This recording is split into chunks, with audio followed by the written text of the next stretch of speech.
Колега Джафери, колеги пратеници,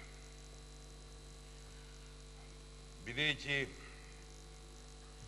треба да кажам некаква реплика која се однесува на колешката Стојановска, јас ќе морам да ја прозвам, бидејќи сум благодарен затоа што во низиното излагање ни покажа колку професионално, стручно и законски јавното обвинителство на чело со Марко Зврлевски во онаата ретроспектива што ни ја изложи овдека работело во однос на обвиненија и во однос на се оно што се викало криминал во нашата татковина.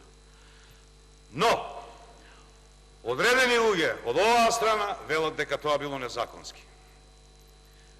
Ако тој професионализам е непрофесионализам, тогаш кога ќе дојде ред да го бираат новиот професионален јавен обвинител, се надевам дека исто вака ќе молчат и ништо нема да зборуваат во однос на тоа да го фалат него. Од професионалците кои досега ги вработија, можеме да видиме многу и да научиме многу.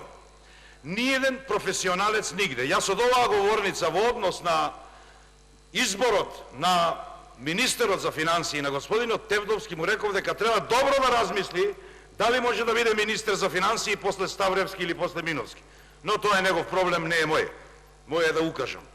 Овде сме околу професионалците, се надевам дека еден од професионалците и кумата на господинот Мисовски, која стана директор на Централен регистар. И то стручен, професионален однос према сето тоа. Тоа е толку околу департизација и околу професионалците. Вториот дел, кој сакам овде да го спомнам, е во однос на тоа зошто дали ние кочиме, зошто дебатираме. И колешка Стојановска, почитуваниот колега Джафери овде честопати не брои колку сме се пријавиле за реплики.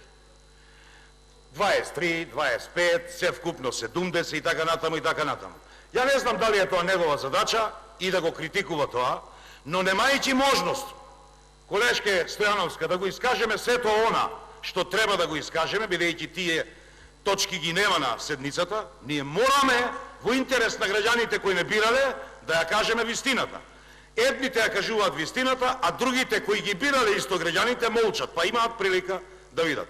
И третата работа, јас се надевам дека сите од оваа страна, кога ќе дојдат овде на оваа говорница, се чувствуваат како и јас што се чувствувам како сокол или орел, кој слетува во гнездото, а од оваа страна и луѓе кои не одат овде да зборуваат, одместо кажуваат по нешто, едва и чекаат да им дадеме нешто. Од духот наш, од знаењето наше, од умењето и од заштитата на правата на граѓаните на Република Македонија. Благодарам.